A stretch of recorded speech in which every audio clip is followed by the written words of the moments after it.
एक बार गौतम बुद्ध एक वन से गुजर रहे होते हैं। बुद्ध देखते हैं कि 3 व्यक्ति बुद्ध की ओर दौड़े हुए चले आ रहे हैं। वो तीनों व्यक्ति बुद्ध के पास पहुंचते हैं और बुद्ध से पूछते हैं, मुनिवर, क्या आपने यहाँ से एक स्त्री को भागते हुए देखा है? बुद्ध कहते हैं, नहीं, मैंने तो यहाँ से किसी भी स्त्री को भागते हुए नहीं देखा।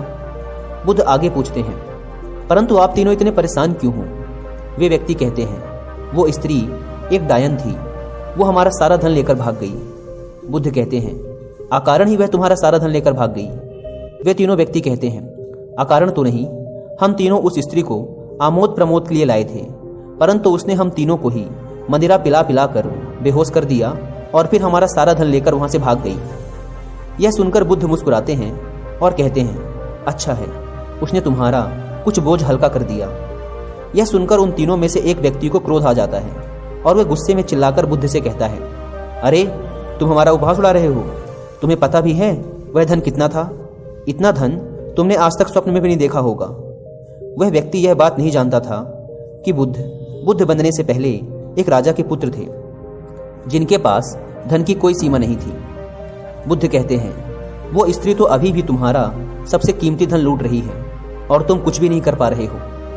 उन तीनों व्यक्तियों ने आश्चर्य से कहा, परंतु ये कैसे हो सकता है? धन तो उसने हमारा कल रात लूटा था, पर आप ये क्यों कह रहे हैं कि वो अभी भी हमारा धन लूट रही है? बुद्ध कहते हैं, धन उसने भूतकाल में लूटा था, लेकिन तुम उसके बारे में सोचकर अपना वर्तमान गंवा रहे हो। वह तुम्हारा वर्तमान भी चुरा रही है। ऐसा हो सकता है कि तुम उसे भविष्य में पकड़ लो और दंड दो, परंतु उस भविष्य और इस भूत के चक्कर में तुम्हारा वर्तमान तो खराब हो ही रहा है। और यही सबसे बड़ी समस्या है। तुम भूतकाल का बोझ उठाए उस भविष्य को बदलने का प्रयास कर रहे हो जो अनिश्चित है, और खो रहे हो अपने वर्तमान को। उन तीनों में से एक व्यक्ति कहता है, बात तो सही है, लेकिन यदि हम इसी क्षण में जिए तो? बुद्ध कहते हैं, यदि तुम इसी क्षण में जी पाए तो तुम अपने आप को जान पाओगे और अपने सारे दुखों का कारण भी जान पाओगे। उन तीनों में से एक व्यक्ति हंसते हुए कहता है, क्या आप अपने आप को जान पाए? और अगर जान भी पाए तो उससे क्या बदल गया? उन तीनों व्यक्तियों में से एक के पास बांसुरी होती है। बुद्ध कहते हैं, मित्र, तनिक मुझे अपनी बांसुरी दो। यह सुनकर वे तीनों व्यक्ति हंस पड़ते हैं और कहते हैं, अब सन्यासी बांसुरी बजाएगा।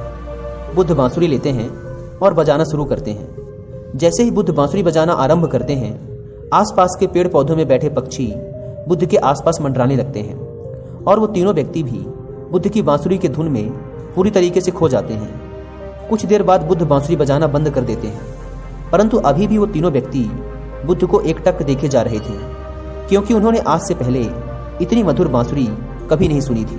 वे व्यक्ति बुद्ध से पूछते हैं, आप इतनी मधुर बांसुरी कैसे बजा पाते हैं?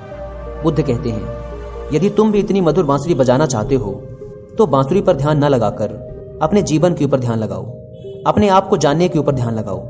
यदि तुम अपने आप को जान सके तो बांसुरी अपने आप ही मधुर बजेगी और सब लोग उसको सुनकर आनंदित होंगे। यह कहकर बुद्ध उन्हें उनकी बांसुरी वापस करते हैं और वहां से चल देते हैं। उनमें से एक व्यक्ति दौड़कर बुद्ध के पैर पकड़ लेता है और कहता है, मुनिवर, क्या आप मुझे बांसुरी बजाना सिखाएंगे? बुद्ध मुस्कुराते हैं और कहते हैं, अवश्य, परंतु मैं तुमसे तुम्हारा सारा अहंकार छीन लूंगा। मंजूर है? और वह व्यक्ति बुद्ध का शिष्य बन जाता है।